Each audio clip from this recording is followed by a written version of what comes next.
Et bienvenue dans le seul podcast qui parle du 3e du championnat de Ligue 1. Et ouais, l'OGC Nice est 3e, qualifié pour la Ligue des Champions. Non, là je vais un peu trop vite.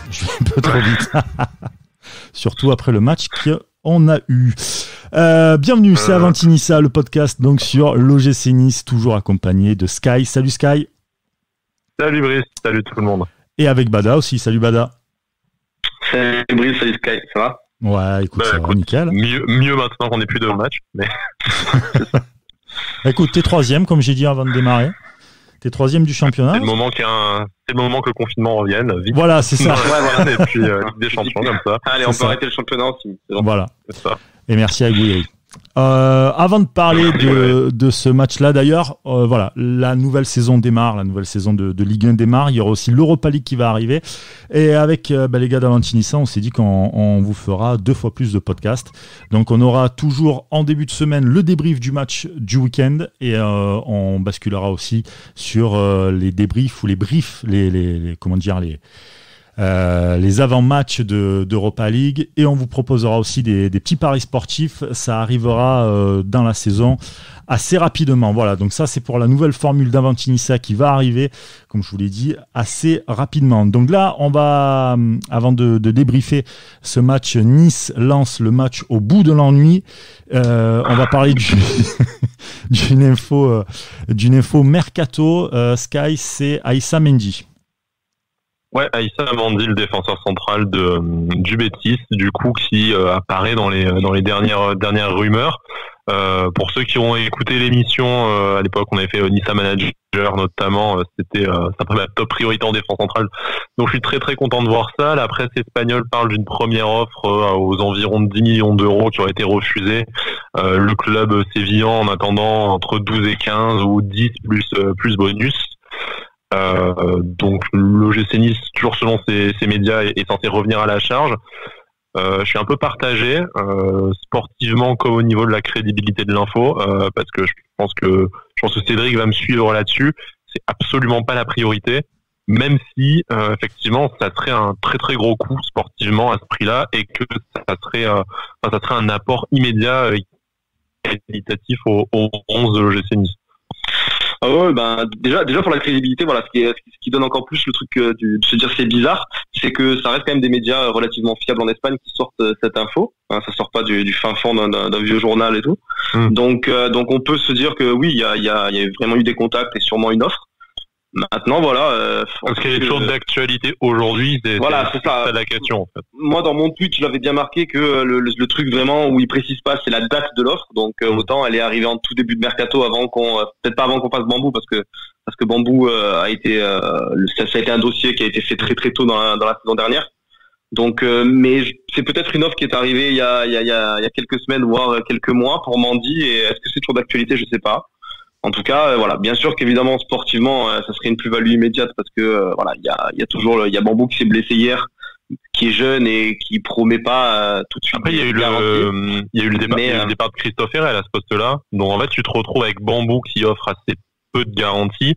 Je suis pas spécialement dans le délire Bambou bashing qu'on a vu pendant la prépa et tout, mais qui fatalement est un jeune joueur qui vient d'Amérique du Sud, donc il va y avoir une période d'adaptation, hein, comme tous les joueurs qui découvrent l'Europe. Et derrière, t'as Andy Pellemard qui a fait une très bonne rentrée, faut le dire quand même, qui est une des rares satisfactions du match, mais qui est un jeune joueur. Tu vas peut-être pas pouvoir t'enchaîner pour l'axe droit. Pour l'axe droit, t'as que ces deux-là, c'est clair. Par contre, après t'as Ensoki qui est axe gauche, qui voilà. Si après tu commences à mettre Ensoki, c'est Dante qui va jouer axe droit. Donc oui, non. Après, moi je veux dire, demain on le signe, Mendy, je me pose même pas de question. On me dira oui, mais on est d'accord, c'est pas la priorité, mais priorité, c'est un 8, hein. Mais ça serait une vraie. Il serait pas franchement trop non plus. Qu'est-ce que tu disais, Brice? La priorité, c'est un 8. Enfin, quand tu regardes les matchs, c'est un 8. Aïssa Mendy, c'est bien. Il y a Danny Huck aussi, hein, qu'il faut pas oublier. Danny Huck, c'est très très jeune. Je suis pas sûr que ce soit pour l'équipe pro de suite. Il a fait une belle prépa, mais c'est une saison où on va jouer 50 matchs. Si tu prends Aïssa Mendy cette année, en plus, tu peux te dire que si c'est la dernière saison de Dante, t'as préparé la succession pour le Capitana ou en tout cas pour ton taulier en défense. Donc c'est pas une priorité, mais c'est une bonne opportunité qu'on serait con de pas explorer. Enfin, après, il y a des trucs qui sont bizarres dans le sens où on sait très bien qu'il va falloir qu'on dégraisse les joueurs qui sont un peu dans le loft, tout ça, pas dégraisser financièrement, mais au niveau de l'effectif. Et on sait que les priorités, si on devait recruter, ce serait plutôt un 8 ou devant. Si tu fais ni devant ni un 8 et qu'avant de dégraisser, tu rachètes un défenseur central, même si, comme on a dit, on serait extrêmement content de faire Mendy. Il y aurait aucune logique dans ce recrutement, je trouve. Après devant, ça va un peu faire la transition avec l'analyse du match. Mais vu la performance individuelle d'Amine Gouiri devant sur le côté, on sait que. Alors, je sens que t'es en train de te griffer le visage, Cédric, hein, mais on l'entend de là. Vu on sait déjà que Vieira nous avait dit que il se demandait s'il y avait nécessité de prendre quelqu'un devant à gauche parce qu'il avait déjà Gouiri, Miziane et Claude Maurice. Est-ce que là, vu que Gouiri sort un super match à ce poste-là, est-ce que le club va toujours considérer de prendre un ailier gauche?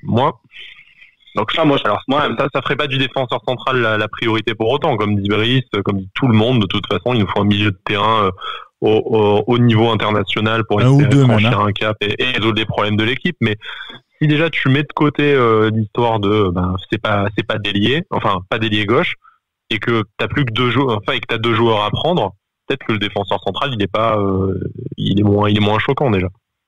Ouais. Après voilà. Après ça c'est des discussions où on va se dire où on chipote un peu sur l'effectif, tout ça. Comme on l'a dit, je pense que tu fais un sondage, tout le monde est 100% d'accord pour faire venir un mec comme Mendy qui va t'apporter énormément. Après voilà, bien sûr que là dans l'immédiat tu me dis qu'est-ce que tu veux comme joueur, tu l'as bien dit. Il faut absolument un milieu de terrain un peu créatif qui va t'apporter de l'animation parce que on va en parler dans le débrief, mais hier c'était abominable. Ouais, écoute, parlons-en de suite, hein, mais sans transition. On n'est pas d'accord avec Brice peut-être sur la cause première du spectacle qu'on nous a infligé, mais enfin, est-ce que c'est parce qu'on avait oublié en fait depuis 6 mois à quoi ça ressemblait, ou c'était encore moins bon que ce qu'on a vu pendant la préparation? Moi, je me pose vraiment la question. La préparation n'avait pas été méga satisfaisante.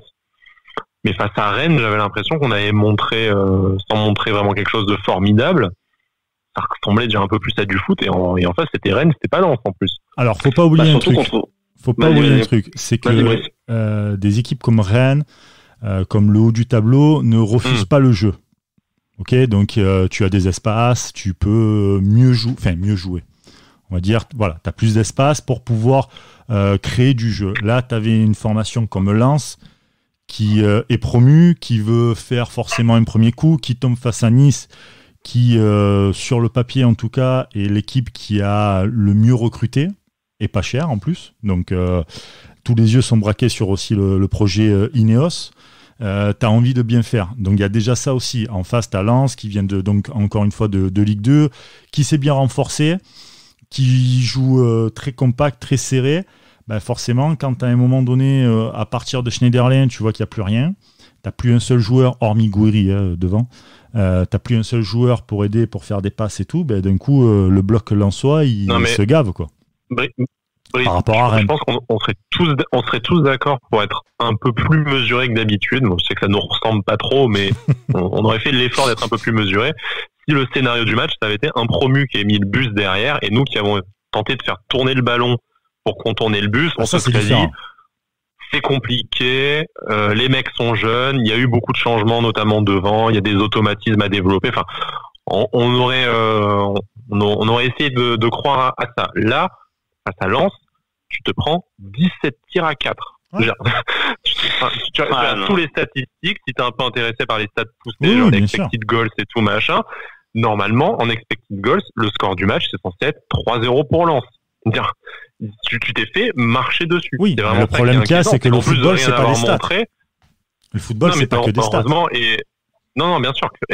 Mais enfin, on va parler de ce qu'on a vu au-delà des stats. Tu t'es fait marcher dessus par Lens. Et dans les constructions des actions, Lens, ça s'explique aussi s'ils sont sur la dynamique de la montée. Mais Lens a mieux joué au football que Nice. Moi, c'est surtout ça qui me contrarie. Après, tu t'en fous. Au final, c'est toi qui as les 3 points et qui est 3e de Ligue 1. Mais voilà, tu veux pas te satisfaire de ça. Mais c'est ça. Là, de toute façon, tu auras toujours le truc de se dire, c'est comme sur les 2 années précédentes où tu auras toujours le truc de te dire, bah ouais, mais il a fait 7e et 5e, on a fait 7e et 5e. Là, il est 3e. Et là, au final, t'as 3 points. Mais d'accord, mais putain, enfin, faut voir comment on les prend, les 3 points, quoi. Dans le jeu, vraiment, tout à l'heure, tu parlais de Rennes, Sky. Rennes, on a eu une demi-heure compliquée. À partir du moment où il y a eu l'égalisation, on a quand même vu du mieux. Là, pendant 90 minutes, j'ai pas vu Nice jouer au ballon, mais vraiment. C'est-à-dire que sans 2 exploits individuels de Gouiri qui prend la balle, qui rentre sous son pied et qui met deux merveilles du pied droit, mais il se passe absolument rien. C'est-à-dire que nos 3 tirs, on a fait quoi, 4 tirs dont il y en a au moins 3 de Gouiri, le 4e, j'ai un doute. Voilà, je sais même pas où ils sont passés les tirs, et surtout, faut voir comment t'arrives au tir. 2 buts et 2 coups francs, je crois. Je comprends pas. Je veux dire, on l'a répété X fois. Vira nous l'a dit. C'est lui qui nous le dit. On l'invente pas. Que il a sa philosophie de jeu qu'il essaye de mettre en place, qu'il voit très bien qu'on joue pas comme il aimerait qu'on joue et tout. Mais bordel, ça fait 2 ans que t'es là. C'est à quel moment en fait ça va jouer comme il y a un souci en fait. Soit les joueurs ils comprennent pas ce qu'ils disent, soit il essaye de mettre un truc en place que même les joueurs ils doivent se dire le mec il est cinglé en fait.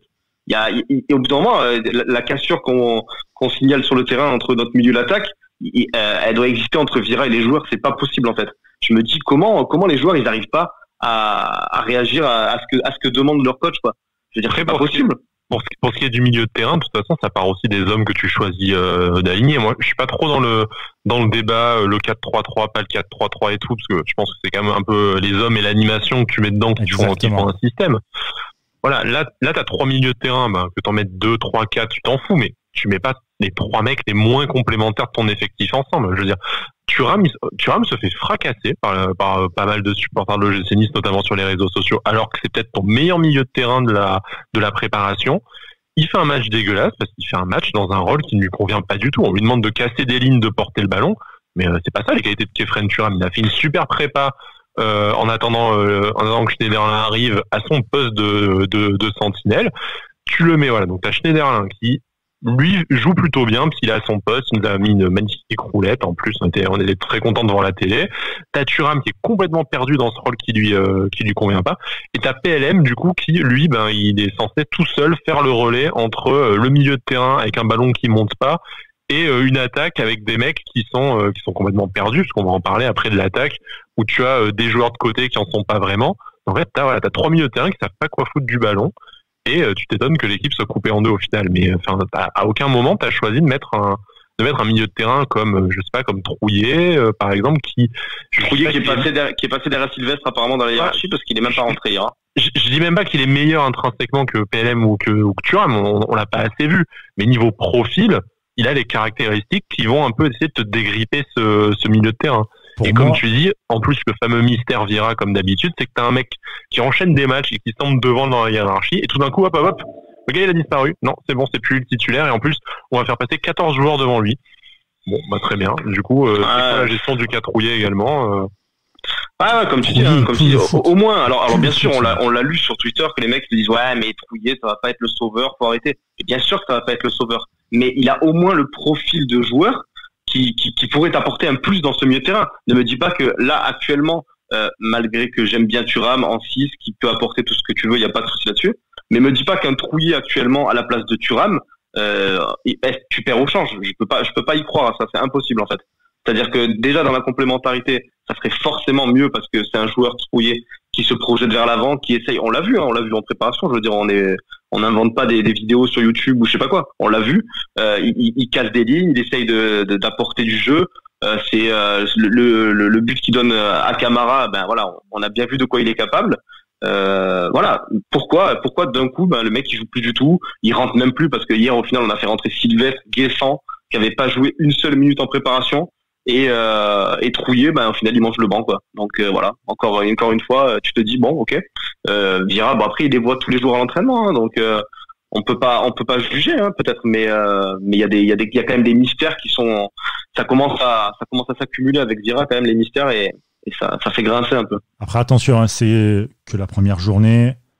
Ça fait beaucoup de mystères certes et tout, mais voilà, attendant, il n'y a pas le transfert. C'est pas la première journée. c'est la première journée avec cet effectif-là. Ça, tu peux pas dire l'inverse. C'est la première journée réellement de classement officiel. C'est la première journée de Ligue 1, Uber Eats d'ailleurs. On place un peu, voilà. Tu vas nous faire gagner des commandes gratuites plutôt que des free bets ou des coques personnalisées. Non, mais les coques, tu sais tellement bien le faire que. Ça. Putain. De toute façon, je pense pas. Les gens croient comme venant de la coque, quoi. Je pense pas que Vira risque. Moi, honnêtement, on connaît River, on connaît Fournier. Même si hier, on a vu un moment Bob Radcliffe qui était au bord de s'étrangler pendant le match. Mais je vois pas, à part une saison chaotique, je vois mal Nice se séparer de Vira avant la fin de son contrat. Donc, évidemment, on va avoir la saison pour juger. Voilà. Comme on l'a dit et répété pendant l'été et pendant les émissions. Pour moi, il aura plus aucune excuse là. Je veux dire, pour moi, il y a plus d'excuse. Hein. C'est-à-dire que il a un 11. Hier, par exemple, sur le papier, était 100 fois supérieur à Lens, hein, sans leur manquer de respect. Au final, c'est eux qui te marchent dessus, c'est eux qui font le jeu, c'est eux qui nous ont manqué de respect, quoi. Je veux dire, on s'est fait marcher dessus par Gaël Kakuta. Moi, je me sens humilié, perso. Gaël Kakuta, il a envoyé ACM à l'ostéopathe, je crois. Il a mis un truc.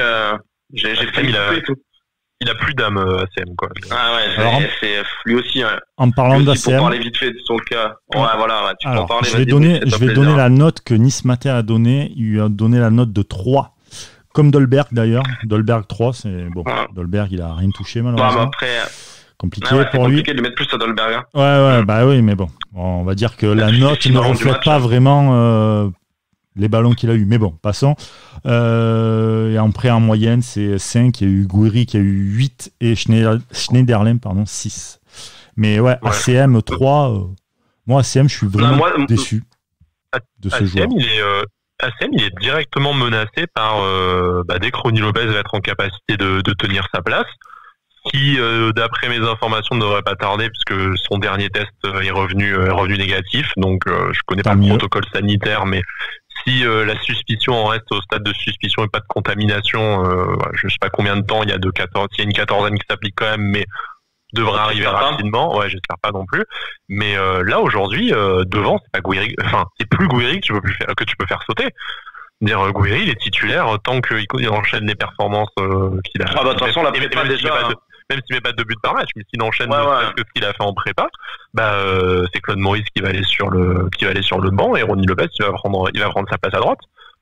Avec Vira qui fait sa déclaration fabuleuse aujourd'hui dans Nice Matin, c'est-à-dire alors ACM, oui, il est meilleur dans l'axe, mais il jouera pas dans l'axe en fait. Ah d'accord. Pas dans l'axe. Ouais. Ah, ok. Que même donc, tu pourrais dire tu veux pas faire jouer Trouillet parce qu'il est tendre au milieu de terrain. Mais ACM en 8. Je veux dire, c'est pas sa place idéale, mais ça a déjà un peu plus de sens. Et en fin de match, s'il y a besoin, il monte et il joue en phase offensive. T'as un simili 4-2-3-1 avec, au lieu d'être pointe haute du triangle au milieu, il est carrément en poste de numéro 10. T'aurais des trucs à tenter. Je dis pas que le mec va se métamorphoser et que ça va devenir le meilleur joueur de l'équipe d'un coup, mais tu le mettras dans des meilleures dispositions, tu t'apporteras un peu de dégrippant à ton milieu avec un joueur comme ça, et ça te coûte rien, ça serait pas pire. Mais après le truc qu'il y a, c'est que c'est aussi aux joueurs d'être intelligents dans le jeu. C'est-à-dire que même si ton entraîneur te dit on va jouer en 4-4-3, tout ça, tu joues pas centre, etc. et tout, si tu vois que tu te sens un peu plus à l'aise au centre sans dérégler toute la formation, etc. et tout, à toi aussi de repiquer dans le centre, de venir chercher les espaces, venir chercher le ballon, etc. Il ne le fait pas. Il repique dans l'axe. Je pense vraiment de ce que j'ai vu du match et ce qui a du sens vu la compo en 4-3-3 avec deux joueurs axiaux sur les côtés. Et on l'a vu avec les buts de Gouiri d'ailleurs, c'est qu'en fait t'as pas de deux joueurs de côté, t'as des milieux offensifs, des meneurs de jeu excentrés qui rentrent du coup dans le cœur du jeu. Et qui libère les couloirs pour notamment Camara qu'on a beaucoup vu, même Lotomba pour sa première, on n'en a pas parlé, mais qui a remplacé Attal au pied levé et qui a montré de belles choses. Le problème c'est que quand tu as un numéro 10 comme les ACM, tu as quand même besoin d'avoir le jeu devant toi. Donc si tu es aligné sur le côté et que tu repiques dans l'axe, certes, tu es un peu plus à l'aise avec le ballon pour distribuer des passes peut-être à Dolberg, à Gouiri, du coup à l'autre ailier qui repiquerait dans l'axe. Par contre, moi, voilà, je voulais rebondir sur ce que disait Brice tout à l'heure par rapport à ACM. Par contre, tu vois de suite la différence en fait avec par exemple Gouiri qui vient d'arriver dans un effectif. Alors on a dit ACM, il faut lui laisser du temps, il vient de Ligue 2, tout ça. Tu as de suite la comparaison flagrante avec Gouiri. Qui est un poste un peu similaire et le mec il arrive et il performe immédiatement. Il fait une prépa, une top prépa. Premier match il met un doublé, il a l'air de s'être acclimaté parfaitement. Et à côté de ça, t'as toujours ACM qui est fantomatique, qui traverse les matchs. Alors bien sûr l'année dernière, tu peux dire la fin de saison, il a été un peu mieux, ça c'est vrai, il y a pas de souci là-dessus. Mais il a été mieux quand il a joué dans l'axe, bizarrement.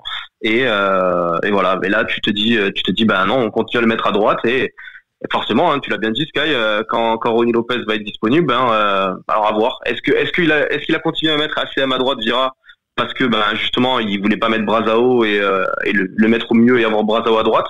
On va voir. Est-ce que quand Ronny Lopez va être disponible, on va pas essayer de le mettre. Ça m'étonnerait. Mais 4-3-3 avec ACM au milieu, tu peux limite essayer quoi. Je veux dire, ouais. Après, si tu l'essayes pas à domicile, même si c'est pas vraiment un vrai domicile parce qu'il y a personne, mais à domicile contre Lens, si t'essayes pas quelque chose, je me dis putain. Si tu le lances dans l'enfer de la Méno, c'est sûr que il peut vite se chier dessus. Mais non, mais bon, bref, blague à part, oui, mais ce qui est bien, c'est que c'est genre quoi, le 9e match déjà là de cet été avec les matchs de prépa. Ah, il y a eu 8 matchs. Est-ce que ça a été essayé? Enfin, ouais, non, mais c'est ça. Est-ce que ça a été essayé la saison dernière quand tu avais, je dis pas que tu avais des problèmes au milieu de terrain, mais enfin, il y a eu des matchs, tu as eu des possibilités de faire jouer ACM au milieu. Là, on te dit la solution, de toute façon, sur le côté, c'est le retour de Miziane. Donc, c'est-à-dire que si Vira compte sur Miziane, ACM, est-ce qu'il peut passer encore derrière Miziane dans la hiérarchie, en fait? Donc, enfin, là, donc, je pense que d'aucuns me diront que on n'a qu'à changer de système, mais si tu mets un milieu offensif de plus, ou que tu passes à deux devant, du coup Gouiri passe dans l'axe et du coup ACM a une place qui se libère, mais ouais, t'as un peu cette énigme de dire que après voilà, il faut pas croire, on va se faire traiter, tu vois, désolé je te coupe Sky, mais on va dire que c'est notre nouveau bouc émissaire peut-être ACM, mais pas du tout, loin de là. Moi j'apprécie le joueur. Là on en parle de lui parce que voilà. Mais honnêtement, enfin, entre la prépa où il est revenu un peu tardivement parce qu'il était blessé, et là ce qu'on a vu hier, je veux dire, ça reste quand même un joueur offensif. Il doit proposer plus. Hier, je suis désolé, je l'ai pas vu du match. Je l'ai pas vu faire un bon truc du match. Il a dû toucher autant de ballons que Dolberg, et il en a fait absolument rien. Il les a donnés en retrait. Il ne tente absolument rien en fait. C'est ça moi j'ai l'impression de voir un Miziane amélioré quoi. C'est ça qui m'inquiète en fait. Je me demande si finalement, en y réfléchissant bien, si Sky, l'idée de le mettre en 8, tu mets Ronny Lopez à droite et lui en 8 et tu fais sauter Thuram, finalement ça lui apporterait pas un peu plus de recul sur le jeu.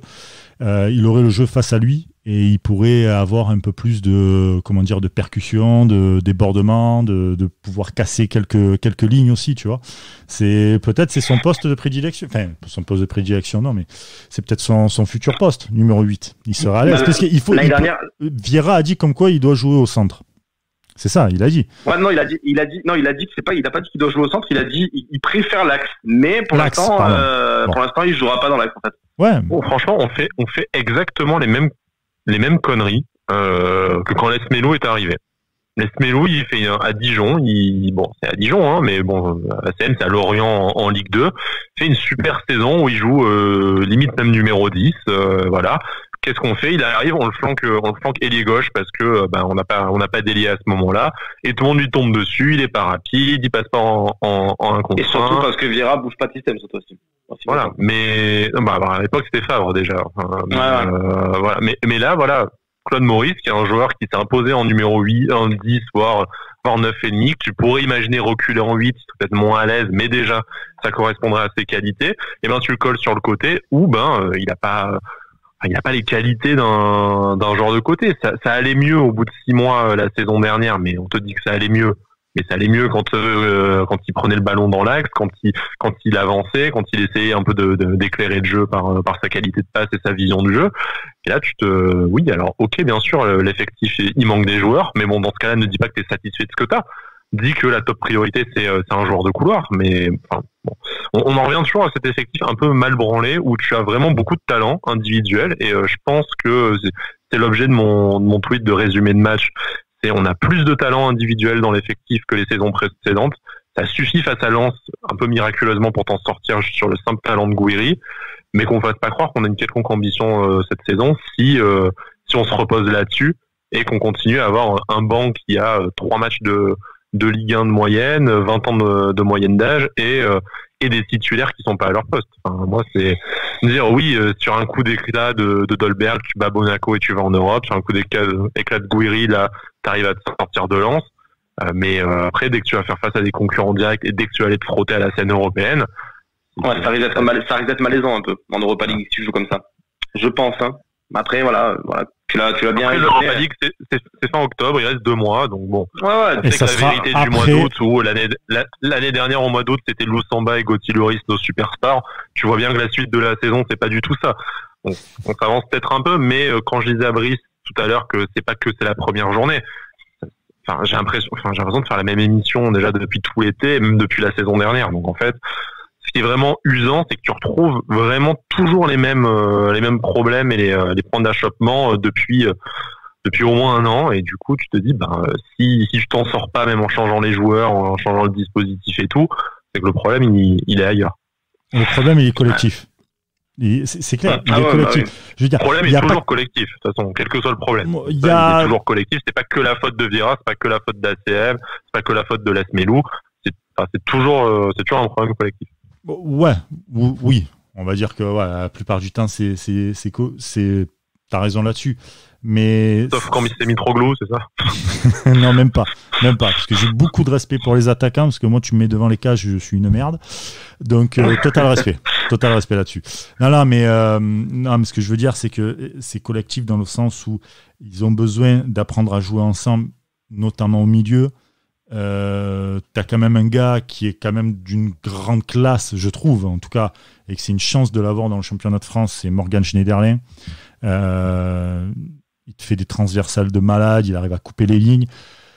Si tu as des joueurs qui, tactiquement, au positionnement et tout, ils sont, on va dire, faibles, il faut qu'ils apprennent à aller plus vite, à mieux se positionner, à anticiper, etc.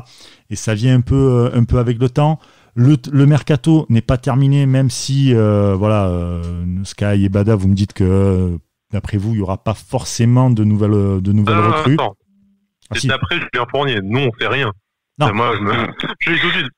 Moi, connement, je crois ce que notre directeur du football dit. Après, moi, je suis tout à fait d'accord avec toi. Si tu ramènes un top numéro 8, ça peut métamorphoser ton équipe et t'as de quoi faire une super saison. Totalement. Parce qu'il faut pas oublier un truc. T'as un mec comme Gouiri qui est une pure pépite brute qu'il faut un peu tailler. Mais franchement, il y a un potentiel monstrueux. ACM, il y a un potentiel monstrueux. On lui a un peu tombé dessus là dans ce podcast. Mais c'est parce qu'on sait qu'il y a un potentiel. Il y a un truc à faire avec lui. Dolberg, on va pas en reparler. Derrière, t'as pas mal de monde aussi. T'as Ronny Lopez qui va arriver aussi. Voilà, t'as Ronny Lopez qui va arriver.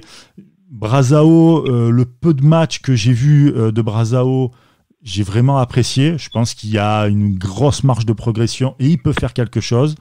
Je vois pas vraiment de points faibles intrinsèquement dans les joueurs, tu vois. Je vois pas, je pense que ça peut bien mener. Il te faut juste ce putain de numéro 8 qui va réussir à te dynamiter un peu ton attaque, à te casser un peu les lignes, casser la défense, les passes par derrière, etc. et tout. Et ça va amener un petit truc en plus parce que là, tu vas gagner sur que des exploits individuels. Et ça passera pas tout le temps. Mais c'est là où moi je trouve que c'est encore plus rageant en fait. C'est-à-dire que ton 11 sur le papier, tu peux pas dire qu'il est mauvais parce que tu as une belle équipe, t'as cité des joueurs qui vont apporter énormément dans la saison et tu te dis peut-être qu'on va passer à côté de beaucoup mieux à cause il va te manquer une recrue, tu vois. Alors que il te dirait il faudrait 4-5 joueurs pour tu te dis bien sûr que c'est trop, tu vas pas encore recruter 4-5 joueurs. Mais là, tu te dis peut-être qu'avec un vrai 8-10 un peu meneur de jeu qui va un Mika Seri, tu vois, un petit peu dans le profil. Bien sûr. Et rien qu'avec ça, tu te dis tu peux transformer l'effectif. Et t'as l'impression. Alors voilà, comme l'a dit Sky, on sait absolument pas. On écoute juste Fournier, donc on sait absolument pas ce qui va se passer d'ici début octobre. Mais si tu le fais pas, je trouve que t'auras gâché un mercato intelligent. Eh ben, écoute, on espère qu'en tout cas le mercato il sera pas gâché ou comment dire. On ne sera pas déçu dans un été où c'est le premier mercato Ineos et tout. Enfin, après, qu'on fasse les choses bien jusqu'au bout. Jusqu'à présent, tout n'est pas noir. Il y a quand même de belles choses. Je suis désolé, mais Gouiri que t'achètes. Et on est 3e de Ligue 1. Et on est 3e de Ligue 1. Mais Gouiri que t'achètes 7 millions, si je ne m'abuse. 6, ouais. 6. Voilà, 6. Tu vends Ganago, pareil. Donc, merci Lance. Lance t'ont remboursé Gouiri. Gouiri c'est un potentiel monstrueux. C'est pas par rapport à ce match-là, mais il a quand même un potentiel monstrueux. T'as fait quand même de bons recrutements. Tu n'auras pas de mercat, tu n'auras pas de transfert raté, parce que les transferts ratés, pour moi en tout cas, c'est un transfert où tu vas mettre une blende, par exemple 25 millions d'euros sur Strootman, et le mec, il arrive avec 2 béquilles. Tu vois, ça c'est un transfert raté, tu vois. J'ai rien contre lui, mais voilà.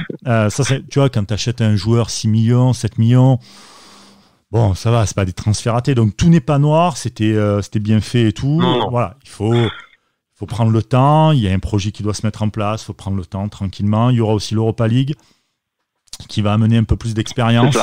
Vous allez prendre un peu plus d'expérience, tout ça. Donc ça va être, je l'espère, en tout cas une belle saison. Ça n'a pas été un beau premier match. Il y a 3 points. Ok, c'est bon pour la confiance. Le prochain match, d'ailleurs, c'est dimanche. D'habitude, on le perd, le match face au promu, on va à la première journée. Ah bah voilà, tu vois, donc ça change.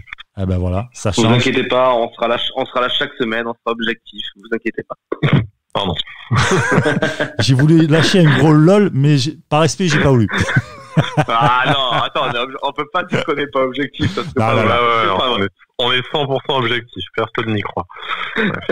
Mais c'est normal, c'est ça aussi les podcasts, c'est les trucs de supporters où tu vois, tu parles comme voilà. Tu vis le truc. C'est pas notre boulot et tout. Voilà, exactement. Donc le prochain match, comme je disais, c'est dimanche d'ailleurs, prochain, 17h à Strasbourg, Strasbourg-Nice. On sera là en fin de semaine pour vous proposer un avant-match de ce match, donc Strasbourg-Nice. On aura aussi quelques petits paris sportifs à vous proposer, donc restez bien avec nous sur Avantinissa. D'ailleurs, si vous êtes toujours en vacances, profitez les amis avec le son d'Avantinissa. La douce voix de Bada et de Sky, magnifique. Et puis si vous avez repris le taf, courage à vous, on est là avec vous. Moi aussi j'ai repris le taf et j'ai déjà envie de repartir en vacances. Voilà, bon, c'était c'est normal je pense. C'était Avantinissa les amis, bonne semaine à vous et à très vite, ciao. Ciao.